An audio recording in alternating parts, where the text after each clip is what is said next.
Hello, everyone, and welcome into the Horse Racing Show. I'm Kenny Rice. This is episode number 44.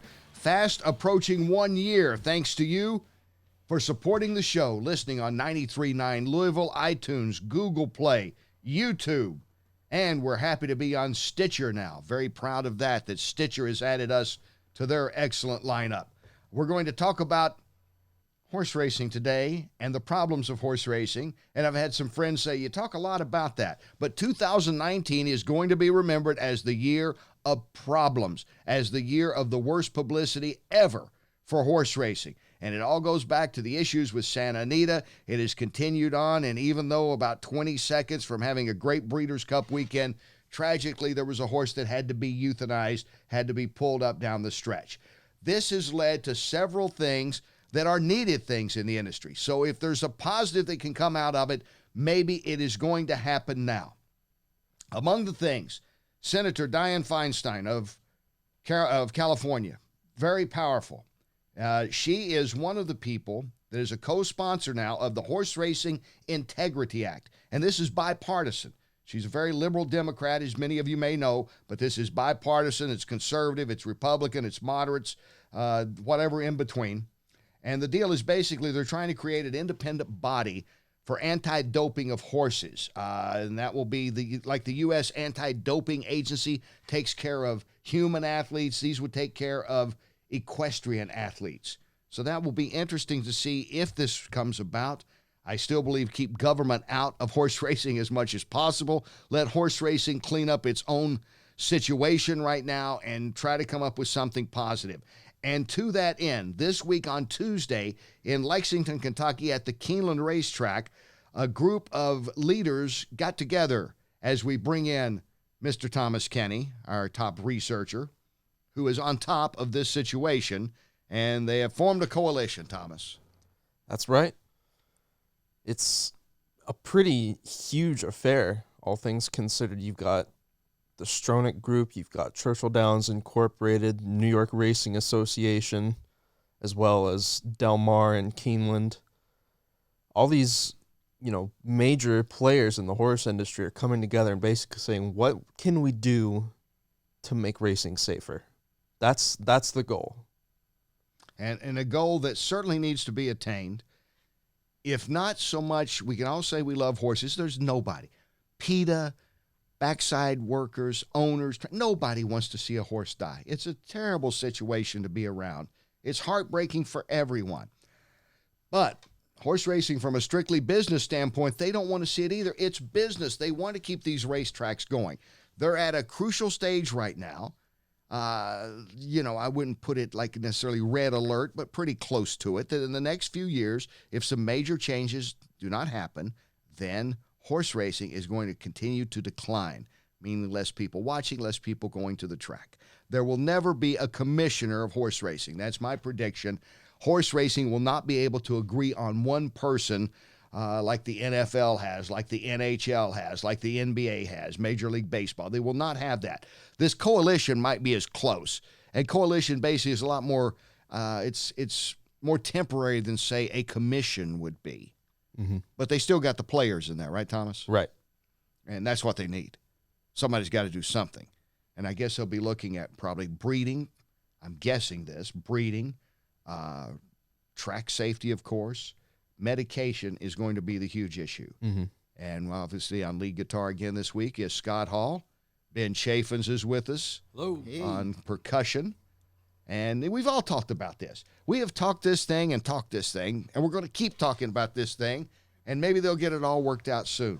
Bob Baffert came out this week, the Hall of Fame trainer, maybe the best ever, and pointed this out. He said they had 30 vets at the Breeders' Cup at Santa Anita. What they needed were more track experts, people that put tracks together, and he cited how good Churchill Downs is. And he talked about the surface at Santa Anita being, they kept putting more sand in it. It became more of a tiring surface. Remember Lafitte Pinkai III was on before the Breeders' Cup talking about how it was more like an East Coast track than a West Coast track, which is traditionally a little harder and a little faster, but it wasn't that way. So his Baffert feels that more scientific approach needs to be done here in building racetracks. That's also a good point. Yeah, I mean, when it comes right down to it at the end of the day, the surface that the horses are running on, that's a huge factor. That's a huge factor just as people who walk, people who may have back issues, for That's example, true. don't do well on concrete, really hard surfaces. Mm-hmm. And obviously if you're a runner, you want, maybe clay, like a track and field surface. A lot of them are made of clay, right? Right. It's just, again, that's a harder surface, but it's fast.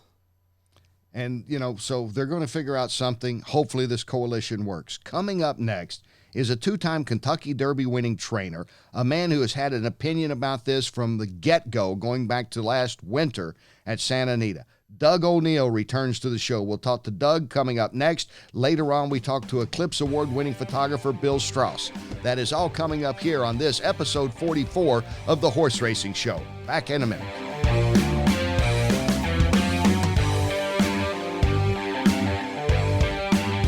Welcome back to the Horse Racing Show. This is episode 44. We have been downloaded in 22 countries, heard around the U.S. We're at 93.9 The Ville in Louisville, iTunes, Google Play, YouTube, and now on Stitcher. And one of the reasons guests like this, he's been a great friend for many years, a two-time Kentucky Derby winning trainer, Preakness winning trainer, five-time Breeders' Cup winning trainer, a man who has perspective on life and horse racing. He is trainer Doug O'Neill, somewhere out there on the roads of Southern California. Doug, welcome back. Kenny, thanks for having me. And thanks. What a great lead-in. I appreciate you saying all those kind words. Well, and I really mean it because, horse racing right now, as we've talked about privately as well as publicly on the show when you were on earlier this year, it's not been the greatest year for PR. It sucks. It's been the worst year ever. But they got a coalition they're putting together now. Even Senator Dianne Feinstein's getting involved with maybe this Horse Racing Integrity Act. She's a co-sponsor. So, where do you see horse racing at this stage moving forward, Doug?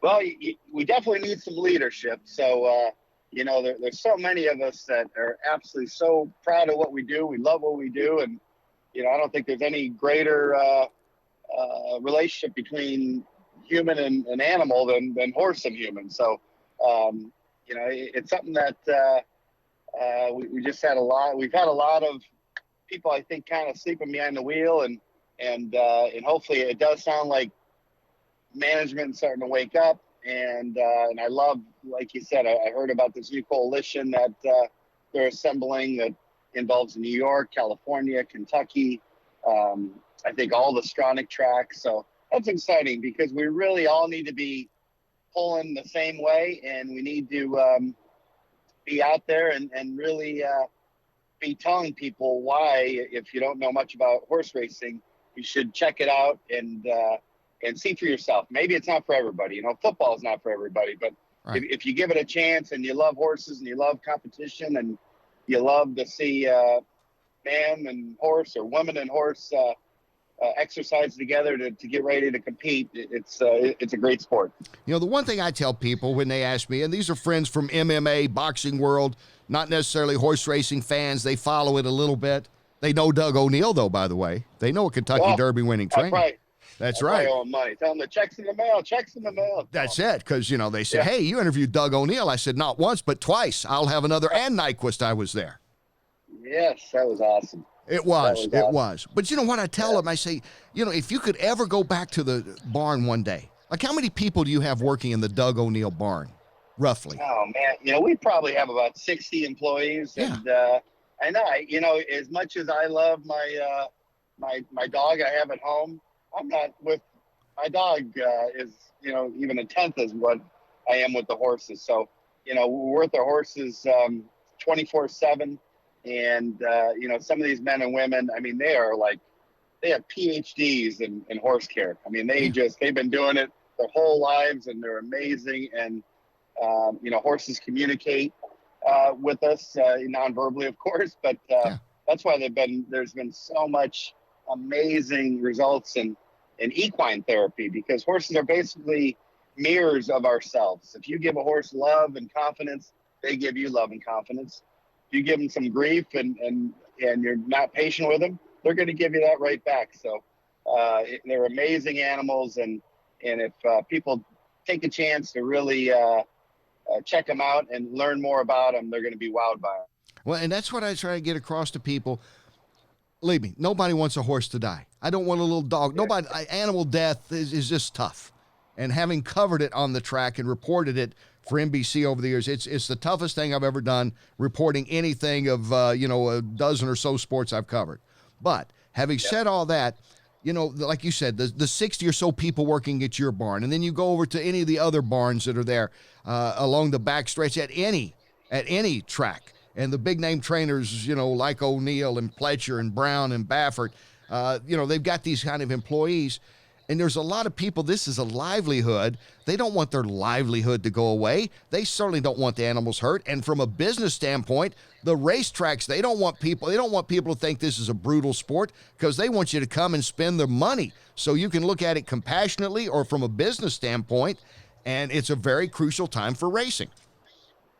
100% correct, Kenny. And a lot of that has just been the lack of leadership. Our silence has just been killing us, and instead you've got the small little group, the animal extremists, that are calling for to get rid of horse racing altogether, and they're not thinking about the human costs and the human element going on here. But like you said, are there accidental fatalities? Of course, and they're in every walk of life, whether you're a horse, a human, a dog, a cat, whatever, anything that's living is going to die. And the one thing I can tell you with certainty in horse racing is 100% of the time that it's to try to have the horse in top peak condition. I mean, it's all about love. And is there accidental fatalities from time to time? Yes. And that's where, we need to kind of show the whole picture. And are there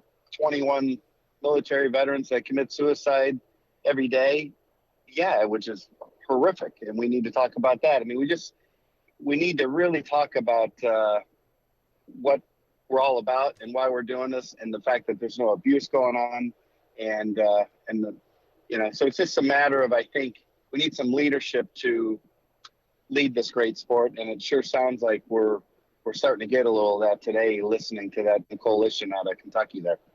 And Doug O'Neill is our guest right now, two-time winning trainer of the Derby, Breeders' Cup winner, one of the great guys in the sport, and a guy that has taken a stand and has been vocal. And, Doug, have you gotten any backlash? I mean, maybe they don't call you into the office and, make you stay after school, but, you've been a little outspoken at times on what the industry needs to wake up and not sit in a corner and to keep apologizing for itself. Anybody come to you say, hey, Doug, come on now, join the troop here. We all love horses, and that's all we need to say. Yeah, early on when we first started, mainly I'm a small little piece of this. A gentleman named Oscar De La Torre has just been awesome at putting this together. But we've just been doing these celebrations every Saturdays at Del Mar and Santa Anita. And early on, I had more than a few trainers tell me it was ridiculous, a waste of our time, and that don't even listen to those animal extremists. But as we've gone along, we've gotten to see how the media, is picking up, just because they seem to be the only voice lately is the animal extremists. And so it's been nice to be a little bit of a part of trying to tell our side and have a voice for the horsemen that, hey, we love what we do, and we love these horses, and there's a lot of jobs that are involved, and it's just not easy to say, get rid of racing and have all these men and women that are like doctors and nurses, when it comes to horses, find another career. So it's just, especially out here in California, where we've got such a crazy, sad homelessness issue that, we definitely don't want to add to that. So it's been a good weekly celebration, and hopefully it's starting to build a little bit. And then with this new coalition, and hopefully a lot of the tracks around the nation will be on the same page, we can get our great sport back on the front pages for good news and amazing human interest stories and horse stories instead of the negative stuff. I like the celebration thing. Can I come? Yeah. I got to come. Yeah, come on. We got mariachis, we got bandas, we got these great music going on, we got tacos, we got sodas, whatever you want. Yeah, it's a really cool thing, and it's all just a shared experience where there were a bunch of cool other people from the barn area, and you sit there and talk and talk about how much you love it and why you love it, and as people are driving by, they get to see some positive stuff going on instead of the handful of people dressed in black with black veils on, look like they're going to some weird haunted house Halloween thing. I think there's some. Hey, look, sometimes I'm sure some are well intended. I think some people are just ticked off so much anymore. They just want to protest something.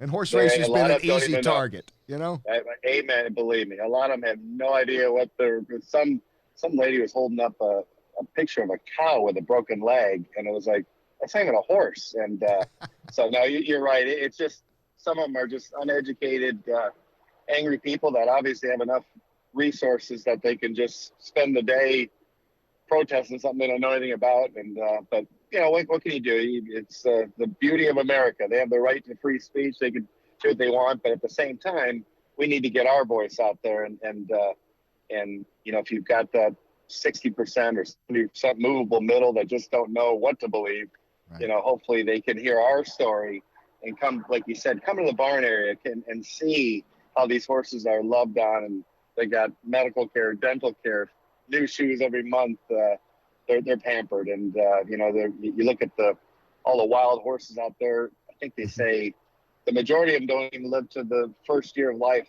due to predators or starvation, and right. And here's the thoroughbreds that are rightfully so pampered. So I'm very proud of what we're doing, and hopefully we can continue in the right direction. And you know me, I've taken a stand against cow racing from the beginning. Yeah. I said, we don't need to be racing these cows, just enjoy the milk. Yeah. Why buy the cow when you can get the milk? I don't know. Wait a second. We're here all week. Tip your waiter and waitress. Two drink minimum. We'll be back stay with us. We're going to be right back with more of the one and only Doug O'Neill right here on the Horse Racing Show.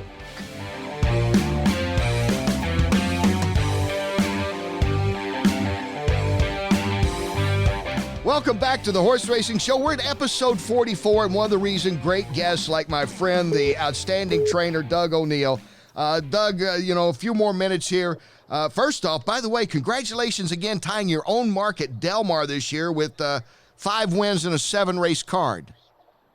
Thank you. Yeah, that was just the credit to the team that got led by Leandro Mora and all the great owners and the great jockeys that rode them. And so, no, thank you, Kenny. That was a great day. Yeah, so like every 4 years we can plan on this, right? So in 2023, you're going to do it again the way I got it figured out. You did it in 15 this year, is that right? That's the way it goes? Your lips to God's ears. That sounds right. I'll take it. Looking ahead, what are you looking forward to coming into the 2020 season? How's the stable looking? We've got some nice young horses, and it's that time of year as you're getting, to the start of the next year of the yearlings turning 2. So that's always exciting. And, you're hoping and dreaming there's another Derby kind of horse in there somewhere. But, I think the main focus and excitement is just with this new coalition coming around, and with we got Craig Frable now as a new CEO of Santa Anita and all the Stronach groups. Just feel like some good positive momentum, and looking forward to hopefully being back on your show in a few months and just saying, man, we could look back and say, ooh, there was a dark tunnel we went through there, but we popped out of it, and racing is doing really well. So I'm optimistic for that. Well, it's been good to me. Obviously, that was my entree to national TV, and I've enjoyed it, and meeting people like you and your brother Dennis, and doing stories like in your all's family relationship in the past. And, he buys the horses, you win the races. I mean, those are great stories that I hope we give an outlet on a show like this, not to be, self-grandizing, but, to give stories out there like this, because to me, that's what horse racing is, as much as cashing a winning ticket. Sorry, all the handicapping shows. That's important too, I know. No, I agree. And the jockeys and the exercise riders and the grooms and hot walkers. There are so many cool human interest stories, and I agree. And as the the sports gets back going strong again, would love to be part of sharing some of those amazing stories that are real inspirational, both from horses that have made it through some crazy stuff and ended up in the right side, and humans as well. So it's a lot of great stuff. I said one time on the air that we should have Dana White come in briefly and be commissioner of horse racing. Oh, man. And just run it like the MMA. He might have to ratchet it down a little bit, but you know, at the start, when people said, this sport's barbaric, you people are beating each other up. And you know, he had probably the best answer. You know, he threw a few expletives in there. He said, don't watch. God, amen. I agree with you. It's you know, it's not for everybody, and you know, even curling. I don't know. Maybe they don't get hurt in curling, but I don't like watching curling, so I don't watch it. Yeah, so it's just you know, really, you're so right. I think if people give horse racing a chance, they would love it, and if they get to see behind the scenes, they'll love it even more. But if they don't, all respect to them, but there's no reason, you know, for them to bash something they don't know much about. So I agree with Dana. And that's what I always loved about you. You know, you make statements, you take stands. Obviously, pro horse race, it's your life. I mean, you don't want a horse to go down. Hey, there's Doug O'Neill's horse. It went down. Well, there's one more trainer. You know, you've lost a horse. Your owner's lost a horse. The people at the barn are upset. Nobody's happy about this. There's no rejoicing. And sometimes I think the anti-horse racing people are almost portraying it as like this is like the roller ball, you know, like the old James Conn, not the remake, the James Conn one, you know, where it's just like bloodthirst sport out there. And that's what I wish horse racing would stand up and kind of throw a couple punches back and say, don't be ridiculous. We got a problem, but let's look at the problem and don't judge everything with some blanket statement that nobody cares. Well, amen. And I thought Donna Brothers did a wonderful op-ed the other day on it. And, you know, here we are loving on the horses, and when there's an accidental fatality, it's like they jump on that, and there they are, you know, okay with killing thousands of healthy dogs and cats under the humane that it's humane. They don't want them to be in a cage. It's like, God, something. Again, I don't want to judge that, but it's hard to stomach them throwing arrows at us when they're intentionally euthanizing healthy dogs and cats that they deem are in poor cities or in areas that don't have proper health care or something, or proper veterinarian care. So just don't understand it. But again, I just, you know, all I can tell you is I'm so proud of what we do. And I know I've been in the game, 33, 35 years, and I've never seen one bit of abuse in the barn areas I've been in. So it's just, it's a great sport. These are amazing horses, and with a lot of amazing men and women that have chosen this as their career and put a lot of blood, sweat, and tears in it every day. And I just hate to see, like you say, getting punched in the nose for no reason. As a native of Dearborn, Michigan, did you ever make it out to, was the old DRC still around when you were a kid? Because when I was a kid, I actually went to the Detroit race course.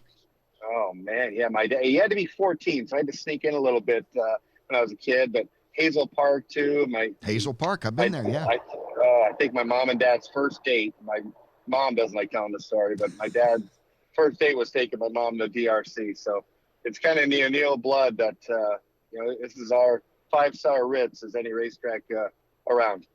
I love those racetracks. You know, like I remember the old Latonia before it became Turfway, and some of the tracks. I remember Hazel Park and all. I mean, I love those old tracks. Me too. They just reek of history. I know sometimes the newly renovated ones lose a little bit of that, but again, any racetrack is a beautiful thing. I just to see again the human athlete on top of the equine athlete, and to be working into, you know, a competition, and then to finally see them compete against other, it's awesome. It's just a beautiful thing. Well, Doug, I thank you for your time. I'm always busy, I know, man, but you always make time for us, and we will definitely have you back on, and, you know, have a big Christmas and Thanksgiving and continued success on the track. You got it, Kenny. Thanks, and keep up the great work. Thanks for having me. Hey, anytime. Thank you. Doug O'Neill with us on the Horse Racing Show. More coming up. Stay with us.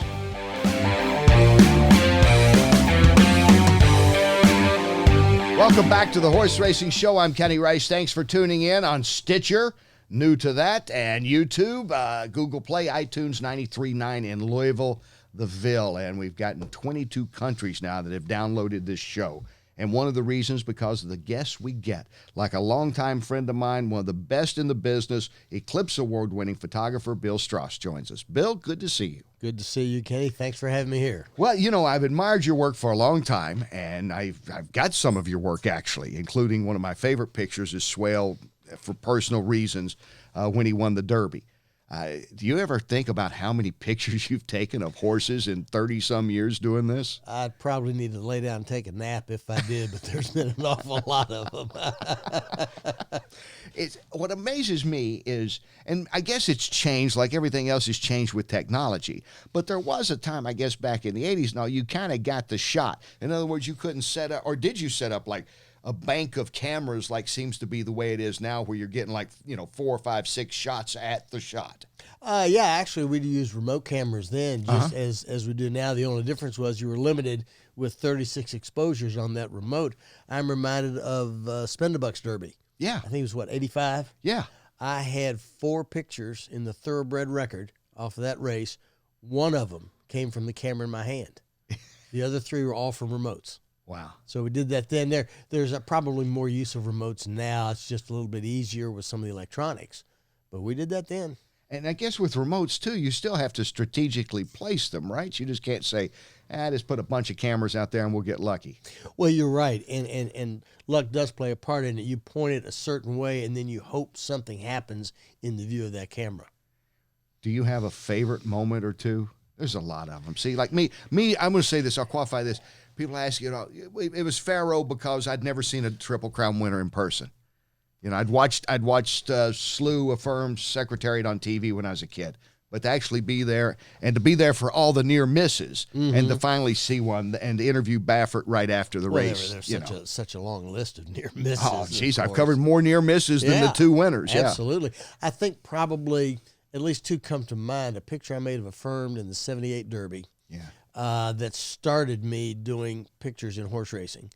And then the 84 Breeders' Cup Classic with Slew again, Slew of Gold, Wild again, and Gate Dancer. Yeah. Crushed, and that was the picture that won the Eclipse, so I kind of like that one. And that was what a classic picture of a classic race. And honestly, I think that made the Breeders' Cup right there. That moment punctuated that whole day and got everybody excited. That's continued on 30-some years later. You're right. It was a terrific day. I described it to many as the most intense 4 hours I'd ever worked. Because typically you see a race finish and you got 20, 30 minutes before the next one, no big deal. Something like that is compressed and you're just constantly moving. And the next big race came up. There are no small races in the Breeders' Cup. Right. And it's just one after another. It's amazing. It really is. Now, so in 78, that was kind of your intro. Well, you were around the horse business, I guess. Is that how you kind of got into horse racing? Yes. You mentioned that Derby. I don't know. I had been doing just some sports pictures Right. of different sports and different things. And I was asked to go to the Derby to assist a fellow named was Jim Sames. And I was down the first turn. And I actually shot him as I came through that turn. I had a nice picture, I thought, of Affirmed. It's one of those things where now, we couldn't look at the back of the camera and see what we had. Right. But as he came through just watching, I said, I think I have a good picture. I saw a connection between Affirmed's owners, the Wolfsons, and Spendthrift Farm. And I had been out at Spendthrift to use a piece of their stone wall for location. Yeah. And called them up and said, I think I got this really cool picture. We want to see it. And went out there. They wanted to use it and then asked me to come there to take pictures. And it grew from there. Wow. And grew into a great career. Well, thank you. I think so. We're talking to Bill Straus, who is the Eclipse Award-winning photographer. You have seen his pictures in, Blood Horse, Daily Racing Form, major newspapers. I don't know where you haven't had a picture published over the years. I think I figured it out once. I've been on 6 of the 7 continents. I don't think there's a publication I can get to in Antarctica. Yet. They might have one down there. I don't know. I don't know what the penguins read. When, you mentioned too about, the way it is now, like, we take a picture, like I have some family pictures I was looking at recently, and, they're a little out of focus, and not that I'm a professional in any way, but, just for personal remembrance. And, we didn't have at that time the ability to look there and say, oh, wait a minute, this is out of focus. Wait a minute, I cut your head off, or I cut half your body off. So back in the day when it was just kind of gut thinking, like you said, you just kind of felt you had something going. Well, you had to look, yeah, and not every picture's good. Yeah. I've said, people said to me, I made this mistake, I made that mistake. Oh, you won't believe what I did with the camera. I said, listen, I've made every mistake you have many times. You just had to see it and know and have confidence. And sometimes when you just hit it right, you see it in the viewfinder, and I hope I got it absolutely sharp, but I think I did that one right. Yeah. Now, how different is it? Obviously, you got the action of the horse race. They're coming from the paddock, whatever. See, there's some movement, as opposed to many of your other great pictures are out on farms, or conformation. The horse is standing. I always wondered if that was sometimes tougher to get them to stand in that moment than to get them when they're galloping, where you just say, hey, I just got it right there. They just galloped well. But here, hey, please move your foot a little bit more. I'm trying to get this great confirmation shot of you. Keep your head up more. The common element in my mind is, first of all, patience. Not for the horse, but for the photographer or the people, in the case of confirmation pictures, all the grooms too. If you lose your patience, horses will pick up on that very quickly. If you're shooting the finish of a race, you know that where you want to be is the finish line, so you're geared toward that, and you're just patient and just work your way right through it. A confirmation picture, you're right. Each leg has to be in a certain spot, work together with the grooms and the horse to get there. And you just have to be patient, take your time, and as you say, even there, you see it when you push the button, you know that you have it. Wow. We're talking with Bill Straus, a Eclipse Award-winning photographer. Fascinating work that he's done over the years. He should write a book with his stories. Are you going to write a book? I can't write. That's why I take pictures. Well, take pictures. Put a lot of pictures in it. You don't have to write as much. We'll be back with more on Bill here on the Horse Racing Show. Don't go away.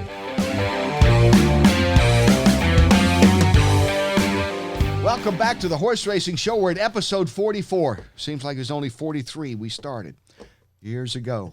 Okay, the first of this year. Longtime friend of mine, as good as it gets. We talked about getting as good as it gets guests on. And there are many good photographers out there. None better, I don't think, than Bill Straus, the Eclipse Award winner. And I really mean that. Thank you. And how competitive do you guys get? Because you're all lined up. As I'm sitting there, maybe going to interview the winner or the loser, or waiting to see what happens after a race. And I see a row of you guys, and I know some of you are friendly, and some of them are my friends too. Does it ever get nasty? Any elbows? Any hockey board checking, all that? It depends on where you are. It used to be at the Derby, everything's fine. You get to the Belmont, and now you're dealing with New York media. Then it gets a little bit more aggressive there. It used to be, I've done, 3 Final Fours. And in the day, we used to go out on the court after the game. They don't do that anymore. Right. And there'd be some good pushing and shoving there. We do get competitive in that we all want to get a good picture.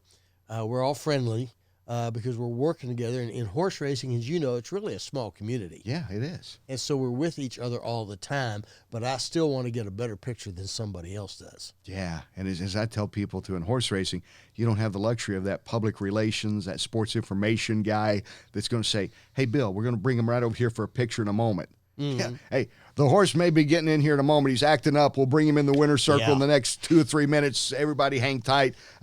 Hey, where's Todd Pletcher? Where's where did Bob Baffert go, or wherever? You know the deal. You're right, and as you well know, one of the big thing you can't control is the horse. Right. I mean, they're hanging on to him. I get it, but if it's just like when a horse runs, if he's not in the mood today, you're not going to get the results running that you want. So a horse has a mind of his own, and you have to try to work with him and deal with that. Yeah. Now, you talked about shooting Final Fours. I've seen you at many other sporting events, some of them that I've covered as well. Is there any kind of connection? I mean, I guess the action shot is the action shot, or is there a big difference between like a basketball, football, horse racing shot to get that moment? There's similarities. First of all, we use remote cameras in basketball, just as we do in horse racing. I've used remote cameras at space shuttle launches. But I guess the answer to that is that in horse racing, the picture is at the finish line. Yeah. In basketball, you think the picture is at the basket. In football, at the end of the day, it's at the goal line. Now, you get plenty of good action pictures in between. The same thing in racing, come through the first turn, at Churchill. The standard picture, the horses come through the turn with spires in the background, Right. Tight shot coming off the last turn. Yeah. So there are those similarities, but the bottom line is you've got some place where everything's going to end, and that's where you want to be. Wow. And like you say, the finish line pictures, those low angle ones, and I've got one that you gave me of Swale. That's still one of my favorites, and especially the pictures where they're off the ground. Yeah. You see the four hoofs off the ground, and you kind of see it with your naked eye, and you go, he is flying. And then literally you see for a moment they do fly. Well, you're right. I don't know if you're aware of it. There's an old series of pictures that were made, I'm sure 100 years ago. There was some question whether that horses actually left the ground. And in the early days of photography, a man set up a long series of cameras on a racetrack. And there was strings across the track, and they had a horse run. And as the horse hit each string, it fired the cameras. And that became stop action, if you will, because you could flip through the prints to see the motion. But that's when they caught a horse off the ground by doing that to prove that he actually did fly. Wow. That's still a great. Do you ever look back at the shots and all the thousands?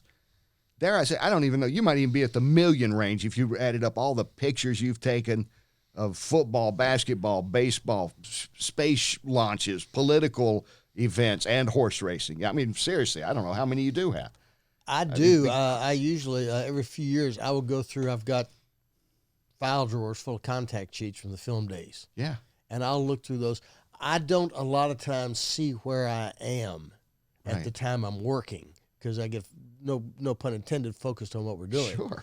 And so I'll go back, and I found some pictures from a concert I shot at Rupp Arena, and the opening act was Dire Straits. Is that right? I had no idea.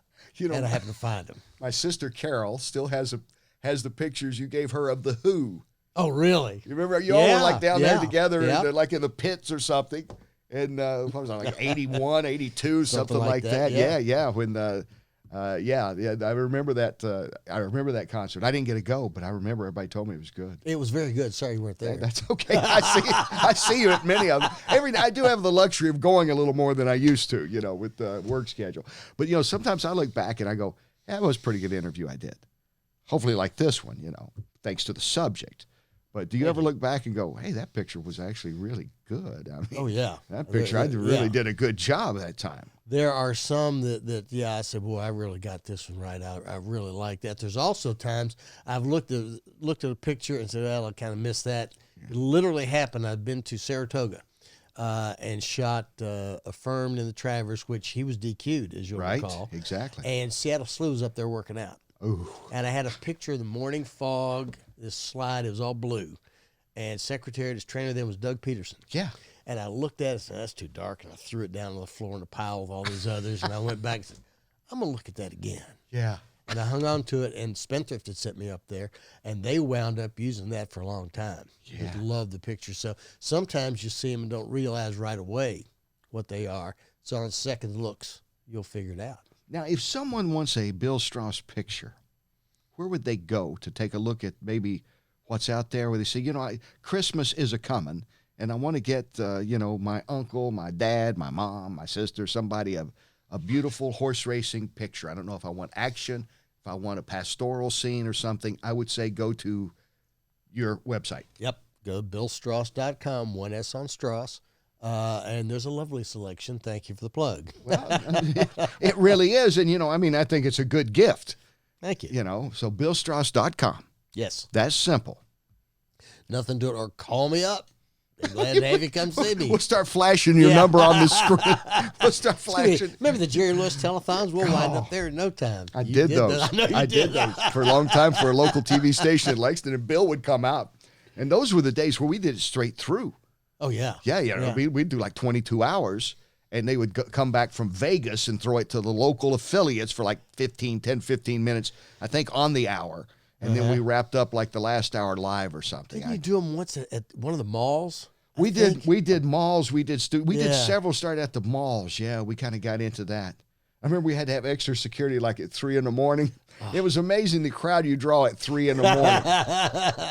You can go to a barn at 3 a.m. and you probably won't beat too many trainers there. Other like Wayne Lucas, you won't beat him. He'll be there. Yeah. But you go to a mall at 3 o'clock in the morning, telethon time. I wasn't there with you then. I came earlier Yeah, or later. You're a wise man, though. We always know that. Bill, my friend, thank you so much for being with us. Kenny, thanks for having me. You got to come back. We'll catch up on some more stories soon. Love to, anytime. Meanwhile, go to BillStraus.com. Yes. That's it. And look at some of the pictures that you might want to be sending this holiday season, buying for your family and friends. We'll be back with more of the Horse Racing Show right after this.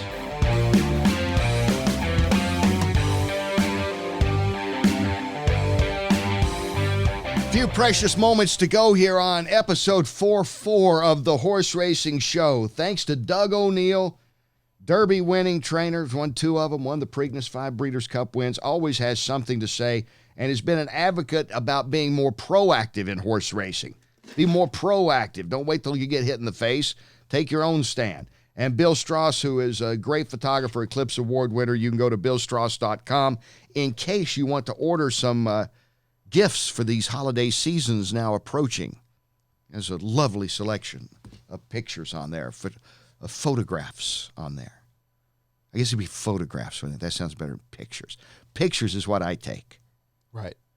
So if you want to come and buy my line of out of focus, sometimes their heads are cut off pictures, I'm available for that. I give you a discount, like I give Scott and Ben in there. That's right. Yeah. At least you've got red eye removal. I've got red eye removal. That's it. That's it. But Brittany Urton is the most talented person I've seen with the selfie thing. Mm-hmm. I mean, she's incredible. She can put like 30 people in a shot, I guess that's why she's so popular among us. So. Yes. Right now, Ben, Scott, Thomas, I will ask you all, as we have discussed this several times, and we talked about this coalition that's been formed, which is probably going to be temporary, maybe in the next year or so, but at least all the major players are coming back right now. Like 14 states are involved. All the big tracks are involved in trying to get horse safety and figuring it out. Do you know what the biggest problem is from your all's perspective of guys who go to the track some, follow it at a distance, but you're going to be following the Super Bowl more closely than the off season of racing or the winter of racing? Well, I can't help but question the medication. Yeah. Because I look over to, the European horse racing scene where medication really isn't used all that much. And, just looking at the statistics of everything, there's a lot less catastrophic breakdowns over there. Well put. Scott? My big takeaway, I kind of forget the question. I apologize. Most people forget my questions. Yeah, That's why I do okay, this show each week. That's why I'm back here. Yeah. And not out there. My big takeaway this year, just as far as what needs to be addressed, is I think track management.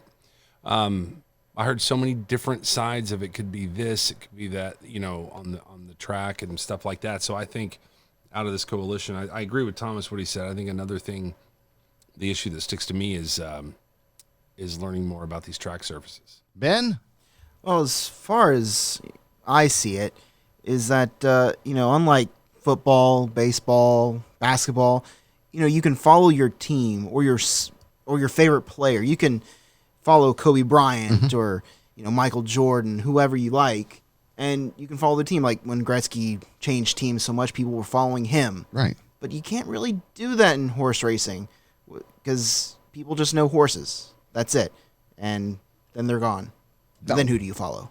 No, I think you're right. I've always said, and we've said it many times on this show, and that's why we try to focus on the personalities, is that the trainers and the jockeys are going to be back next year.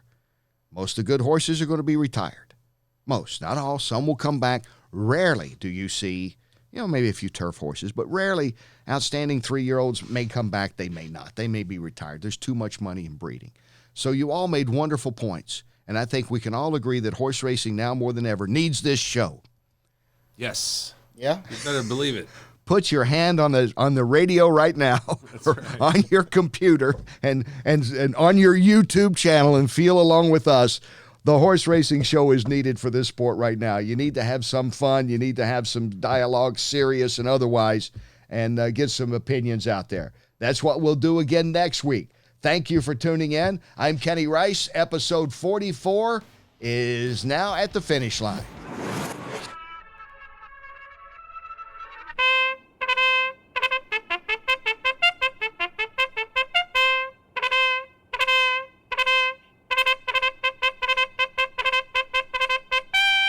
Wow.